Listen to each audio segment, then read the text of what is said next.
It is my pleasure this morning to introduce Dr. Stephen Kellner, who is a 23-year veteran in public education. He is finishing his second year as our superintendent in West Sonoma County Union High School District. He began his career teaching social science and English for 12 years at Community High School in Chicago, Illinois. In July 2016, Dr. Kellner was selected as the division head for social studies and foreign language and English language development at Wellington High School. In July 2007, Dr. Kellner was selected also as the associate principal at Welling High School. Again, this is all in Illinois. In July 2011, Dr. Kellner was promoted to the district office as Director of Professional Learning and Instructional Technology with the Township High School District 214. Dr. Kellner received his BA from Miami University in History and Speech Communications, his teaching credential from Indiana University, master's degree in educational leadership from Aurora University, and his doctorate in education in administration and supervision from Loyola University. Dr. Kellner lives in the district with his wife Lori and his son Sam. So please help me welcome Dr. Kellner.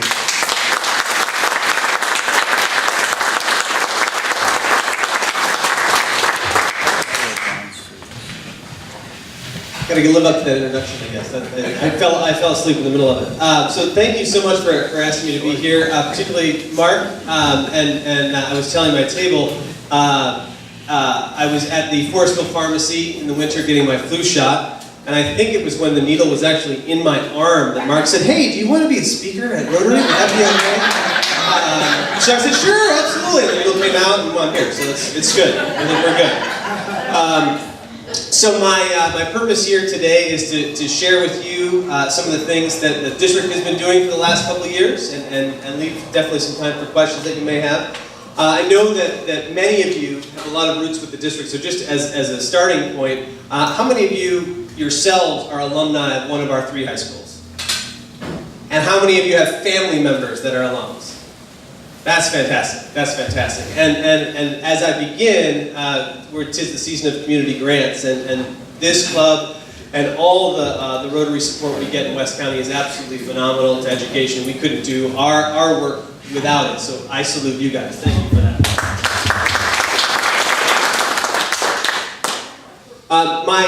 My talk today, I want to focus on a couple things. What I'm calling collaborative, relevant, and applied learning. One of the challenges of a high school district are those teenagers that we teach on a regular basis, and how we keep our classrooms and our learning relevant to what they're going to do. Because we know we have students that go off to college, we know we have students that go to the military, we know we have students that go directly into the world of work, and so how do we make what we do every day relevant to what they are going to do and help them be successful as they move forward. So that's kind of going to be the frame that I'll use as I go forward. As many of you know, we have 3 high schools, 2 comprehensive high schools, Anley and El Molino, and Laguna, just around the corner, that you guys support wonderfully as our continuation high school. The student total is just under 2,000 students, and one of the things that makes this district unique is that, as many of you are aware, we are very large geographically. We have over 340 square miles from southern Sebastopol, Hessel area, all the way up past Fort Ross to Timber Cove. That is our district, and all the way east to Santa Rosa. So it is a large piece of property. It's a beautiful piece of land. And we're happy to serve it, but it is one of those unique things about our district that even folks maybe who live here don't realize how large it is. We have been, some of you may have heard, there's a bit of a teacher shortage in California, and so one of the things we are doing is kind of overtly marketing what we have to new folks as they come out and come into the world of education. And so this is a cover of our brochure that we go around to job fairs and talk about why you want to come and live and work and be here. It's such a wonderful community, and it's the kind of special place that attracted my wife and family and I to West County. And so that's the message that we're selling really to the new prospective teachers in our district. Wanted to share with you just a couple honors and awards over the last couple of years that some of you may be aware of, but not everybody. Gives you an example of the wonderful work that our folks are doing. Back in 2015, El Molino was honored. The state of California changed their awards program, and they produced this new Gold Ribbon Award for schools, and El Molino was one of the first high schools anywhere in the state to get that award, and so they were very proud of that. And Laguna has been sort of a shining star for a long time, as many of you know. California has a Model Continuation School Award, and what that means is that if you want to go through this rigorous process, you can have folks come and visit, assess your school, and if you qualify, you get this award for 3 years as a Model Continuation School. Laguna has won that award 5 consecutive times. So for 15 consecutive years, Laguna has been at the top of continuation schools across the state of California. And again, those of you who are connected with Laguna understand the great work that they do, but tip of the cap to Ken and his staff.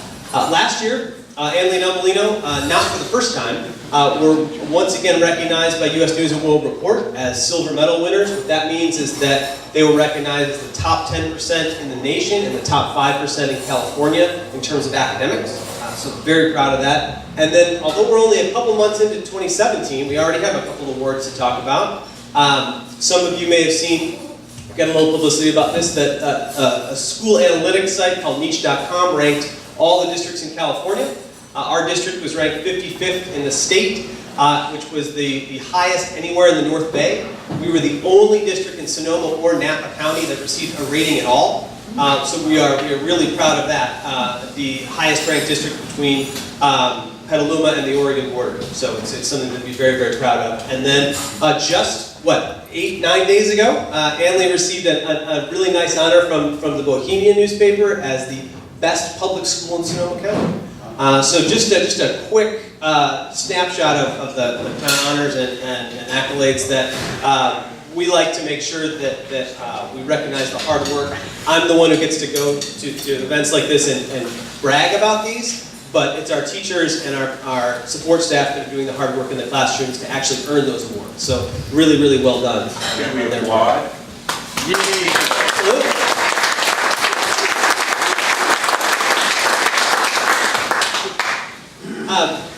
We've been doing a little bit of construction. A lot of you, I know, were instrumental back in 2010 in passing the Measure I bond for construction, so I just wanted to update you on what that looks like.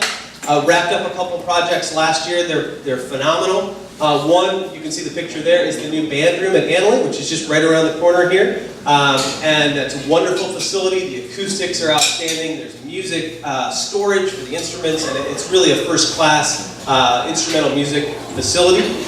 And so if you have a chance, we'd love to show that off to you.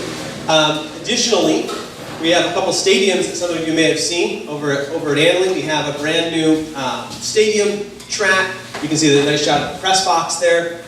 And a couple unique things about that. We use the field turf, artificial turf, so it can be played on in all conditions. The band can march on it, PE classes can use it, students can play on it at lunch, and it retains its sort of brand new quality. The other piece that is unique about this field is that it has a cork infill, and that is not intentionally ironic in West Sonoma County, but there are little tiny bits of cork instead of crumb rubber that is more traditionally used. Crumb rubber is a little bit more environmentally unfriendly, and we think that the cork product has held up very well, and our students have given it really, really high marks. So we're very pleased about that. And then we did the same stadium out at El Molino with one small difference. So this is, for those of you familiar with Elmo, the stadium kind of goes back into a hill there a little bit, and so what we did is built in terrace seating for students. It reminds me a little bit of the Cal Berkeley Stadium, but really nice facilities. And so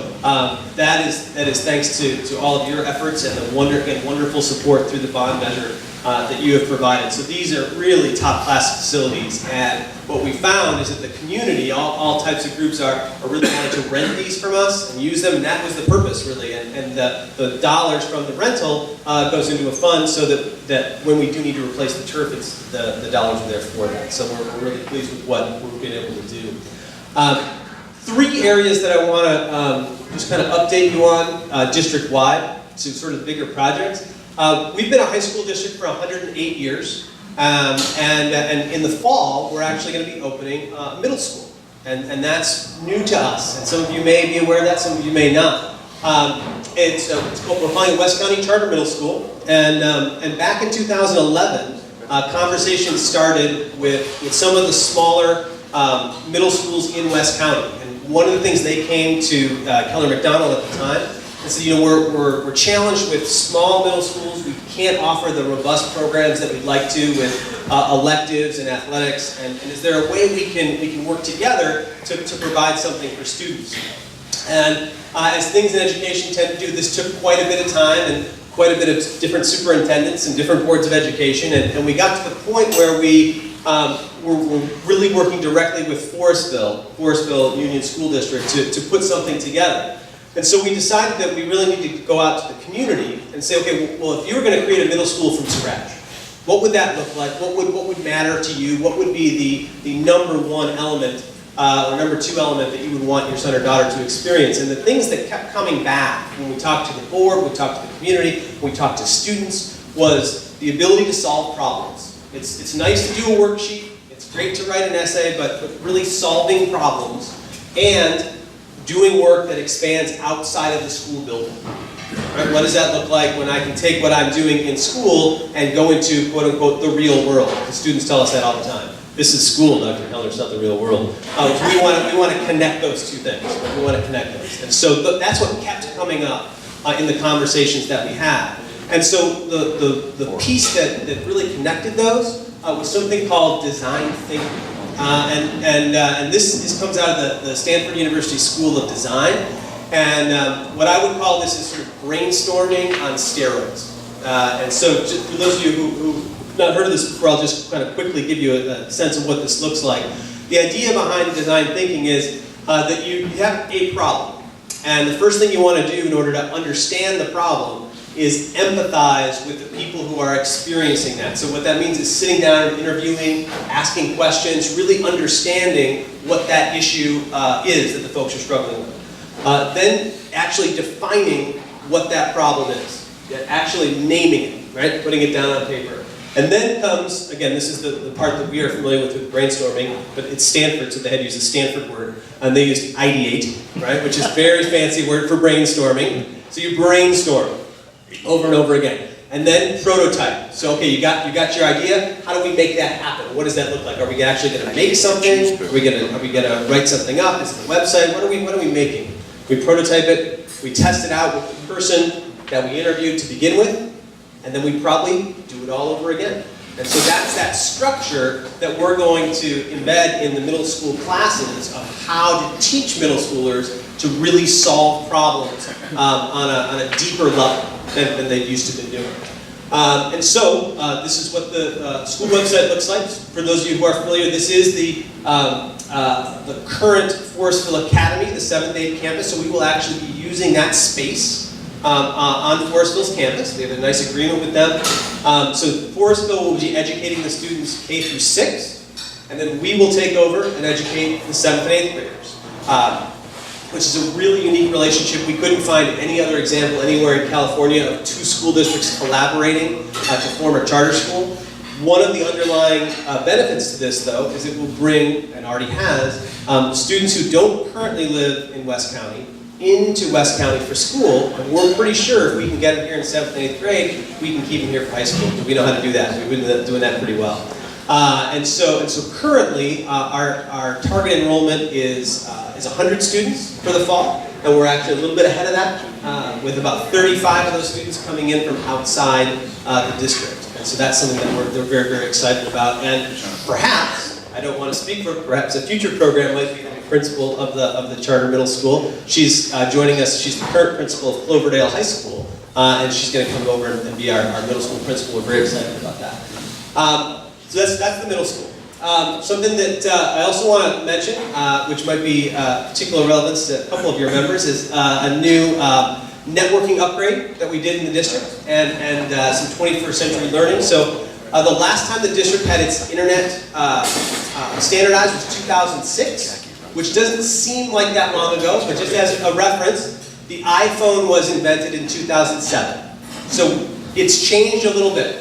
Right? How we use internet, how students want to use data, what that looks like. And so what we found is that students and teachers are really coming to us saying, we would like to do more in the classroom with technology, but we aren't able to do it. Right? We need to be able to have higher connectivity speeds and more reliable wireless internet. And so piecing together some federal and state grant dollars, we were able to, over the last 6 months or so, upgrade the internet coming into the schools, the capability within all of our campuses, so that we can have those reliable connections so that students can come to school and have the sort of 21st century learning that they need once they leave us. So that's a big piece that we're just finishing up right now. And then the last thing that I just want to talk about briefly is our internship program. So this is something that again, connecting the classroom and the world of work. What does that look like? Whether you're going to college or whether you're going directly into the world of work, what experiences do you have while you're still in high school about some careers that might be interesting to you? So we have a work-based learning program that's going to start in the fall. What this makes this a little bit unique is that it's a partnership with the Santa Rosa Junior College. So our faculty members at both El Molino and Amley will be adjunct professors with the SRJC. So the students in this program will earn high school credit for graduation and college credit that they can take with them wherever they might go, which is a really neat opportunity. What we have focused on are what we're calling West County specialties, things that are pretty unique to our little area of the world. So those 4 areas are wine business, which aligns with the program at Sonoma State. So Sonoma State has the only undergraduate wine business program in the country. And so this allows students to get a, pardon the pun, taste of that. They will not be tasting, just don't take that away. We're not having students drink wine. They're not going to be in the tasting room. They're going to be doing everything else but that. So wine business is 1. Travel and tourism is 2. The green business sector is 3. And nonprofit and public safety is 4. So those are the 4 categories that we're going to allow students to partner with businesses and get involved. And if any of you are interested in becoming part of that, please let Raul or I know. We'd be more than happy to kind of connect you on what that looks like. But those are sort of 3 big district initiatives. And then just to let you know, and I'd be happy to take your questions, some things that we're always looking about and thinking about as we move forward is enrollment. We know that again, about 1/3 of our students currently come from outside the district. We are a destination district, and that's something that we don't take lightly. Back when I went to school, and many of you went to school, you went to your neighborhood school, right? You looked what was in the boundary, and that's the school that you went to. That's no longer the case. Education is very portable, and so we need to continue to provide experiences and programs that draw students into West County. We need to continue to work on our facilities. The last piece of the bond that we're working on right now is a performing arts center at El Molino. And so that will begin construction about a year from now. So the state regulations are really streamlined and simple. It's super easy to get things through Sacramento. Not a problem. So that's about a year from now. And then the last piece is serving all students. One of the questions we ask ourselves a lot is, what do we do as a district to advocate for students who don't have the parent or the adult to advocate for themselves? Right? How are we reaching out to them? How are we connecting with them? How are we serving all of our students? And that's a challenge that we continue to try and meet every single day. So I've been gabbing for a long time. I know people had questions. I'm going to stop talking. So, Annalee suffered some storm damage. The shop building was destroyed. Laguna. Take care of that? Great question. So it's actually Laguna. So the wood shop at Laguna had one of our lovely redwoods fall right on it.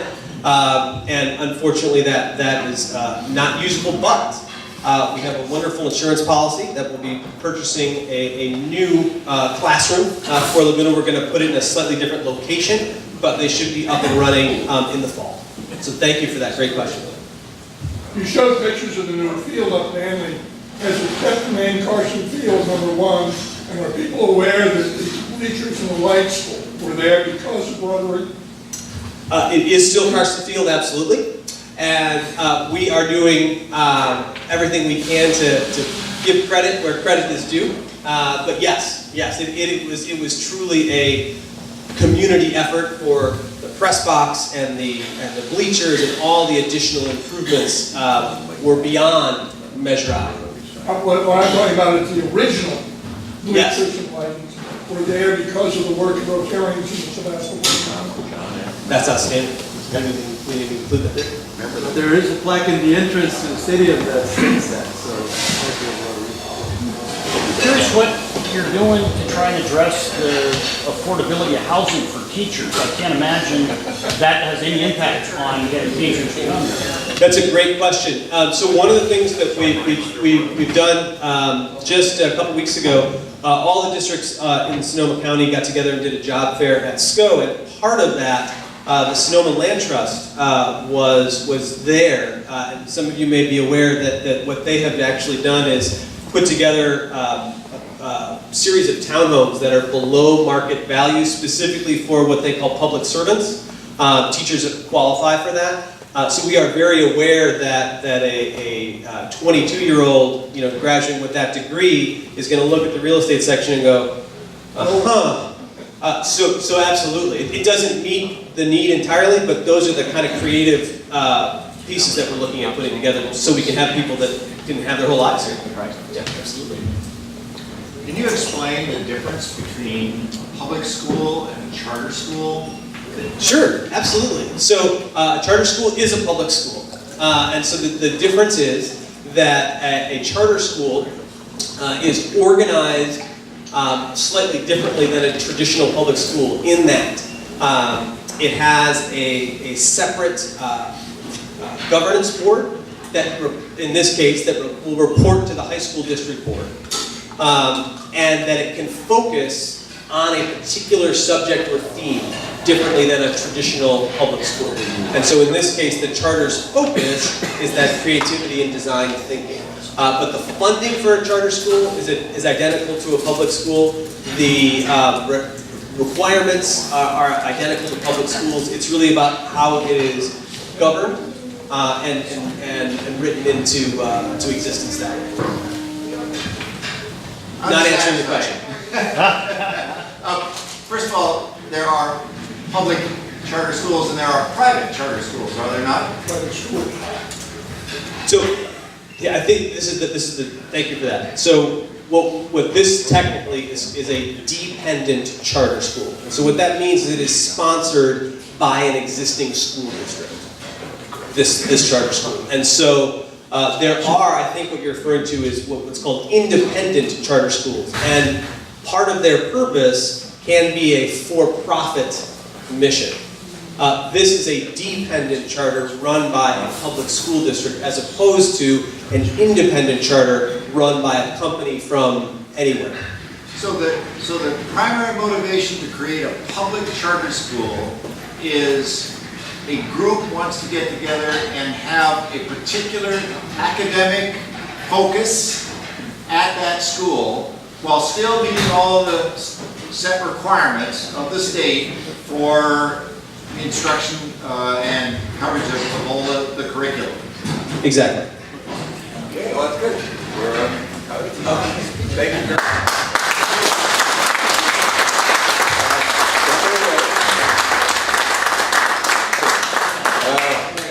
We have a drawing. We have a Dale Island, so hit one. Complete that. Last four. 7442. 7442. Easy, big boy.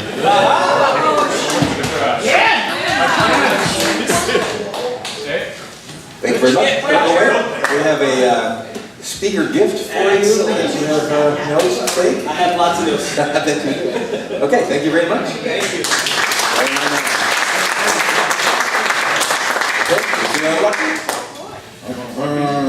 The door prize, not provided by Mark, here it is. Okay. Gee. Not provided by us. Not provided by Mark. 6. Oh, well. You show up on the wrong I did bring. Aren't those happy grasshoppers? Look how happy. You're always welcome to show up on the wrong day. They're adorable. They're adorable. Okay, this is my joke. See, there's a Venus flytrap. And the waiter saying, oh, I'm sorry for the, because he said, he didn't say there's a fly in my soup, he said there's no fly in my soup. He did? Okay, well, Linda, you must have a better joke than that. Well, hot off the press, thank you for reminding me right when the meeting started. Okay, keeping up with the theme of education, a blonde woman joined a book club, and after a few months, it was her turn to pick which book the group would read. And when asked which book she chose, she proudly said, I choose the thesaurus. And the group said, why the thesaurus? And she said, because a mind is a terrible thing for garbage. Blonde joke. Thank you, Linda. So, we didn't hear Bill's poem, so we'll do that next week. And so you guys go out and read some poetry, and see you next time. Happy day.